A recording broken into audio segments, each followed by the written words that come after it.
הרב יונתן עמדדי שליטה על פרשת השבוע. שלום חברים, פרשת השבוע, פרשת ויקרא. כל החומש עוסק ברובו בהקרבת הקורבנות, ויש סוג קורבן שנקרא קורבן מנחה, סולת בלולה בשמן. והתורה הקדושה כותבת: כל המנחה אשר תקריבו לאדוני לא תעשה חמץ, כי כל צהור וכל דבש לא תקטירו ממנו אישל אדוני. לפי פשטות הפסוק אסור שהמנחה תהיה חמץ, כי כל צהור וכל דבש לא תקטירו ממנו אישל השם. כשקראתי את זה תמהתי, צהור אני מבין, אם נשים צהור ודאי יחמיץ, הרי תפקידו של הצהור הוא להחמיץ. אבל דבש, הלוא מפורש הפוך, מפורש בגמרא במסכת פסחים דף למדי בשם ריש לקיש, שמי פירות אינם מחמיצים. זאת אומרת, אם לדוגמה עכשיו אני אקח דבש מהתמרים, אז הדבש של התמרים, אם אני אערב אותו בסולת או אפילו בכל קמח, זה לא יחמיץ. וכך מרן פוסק להלכה בשולחן ערוך סימן תס"ב שמיני פירות אינם מחמיצים. ויתרה מזאת, בסעיף ו' כתוב: חיטה שנמצאת בדבש או ביין וחומץ מותר, כי זה לא מחמיץ.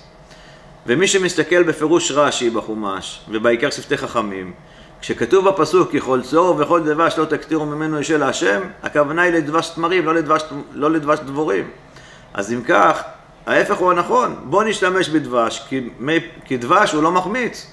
אז אם אתה רוצה שמנחה לא תהיה חמץ, ריבונו של עולם, תיתן לנו גם להשתמש בדבש לכאורה. אז אמרנו בסייעתא דשמיא רעיון אדיר. שהעיסה לא תחמיץ בגלל שיש דבש, זה לא חוכמה. אם יש דבש, אתה לא עובד, אתה לא עמל, אתה לא עכשיו מסתכל על השעון לראות אם עברו 18 רגעים או לא עברו 18 רגעים. אתה אומר, יאללה, אני חי איתך בכיף שלי, יש לי דבש, אני אעבוד כמה זמן שאני רוצה. אתה לא מתאמץ. שעור זה גם לא חוכמה לעבוד איתו, כי שעור ודאי מחמיץ. מתי החוכמה?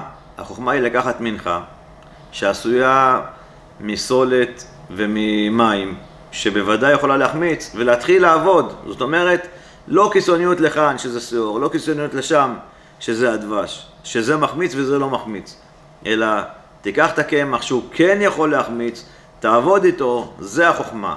החוכמה היא לקחת דבר שיכול להחמיץ ולעבוד איתו שלא יחמיץ. על זה נאמר בשיר השירים, כך מביא החתם סופר בשם הספר אוהל דוד. הוא אומר: מה יפו פעמייך בנעלים. עם ישראל היו עולים לרגל ביום הכיפורים. אז אומר החתם סופר, מה יפו פעמייך בנעלים, הצעדים שלכם, פעמייך זה הצעדים, מה יפו פעמייך בנעלים. אתם יודעים מתי אתם יפים? לא ביום הכיפורים שאתם הולכים בלי נעליים. יום הכיפורים זה לא חוכמה להיות מלאך, כולם מרגישים ביום הכיפורים כמו מלאכים, זה לא חוכמה להיות קדושים. החוכמה היא ביום יום. מה יפו פעמייך בנעלים, כשאתם עם הנעליים להיות מלאכים, זה החוכמה. דווקא במקום שאתם יכולים לפספס ואתם עובדים על זה, זה החוכמה. הוספנו בסייעתא דשמיא גם לכיוון השני. יש לנו 2 ימים בשנה שאנחנו בלי נעליים. פעם אחת זה יום הכיפורים. הגמרא במסכת תענית בסוף המסכת כותבת שלא היו ימים טובים לישראל כי יום הכיפורים יחלטו באב. אז יום הכיפורים זה יום שמח מאוד. לעומת זאת, היום אולי הכי עצוב בשנה זה 9 באב, גם שם אנחנו בלי נעליים.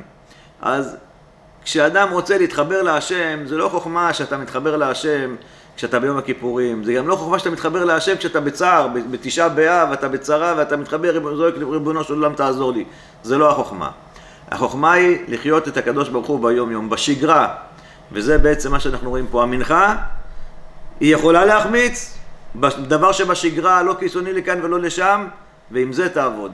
תעבוד עם השגרה, תתמיד בשגרה, תקדש שם שמיים בשגרה, אז באמת אתה יודע שאתה הצלחת לעבוד את השם כראוי. יהי רצון שהקדוש ברוך הוא ייתן לכולנו חיים טובים וארוכים, בריאות, אושר ואושר, ונזכה לעבוד אותו בשמחה ובטוב לבב, אמן כן יהי רצון. שבת שלום.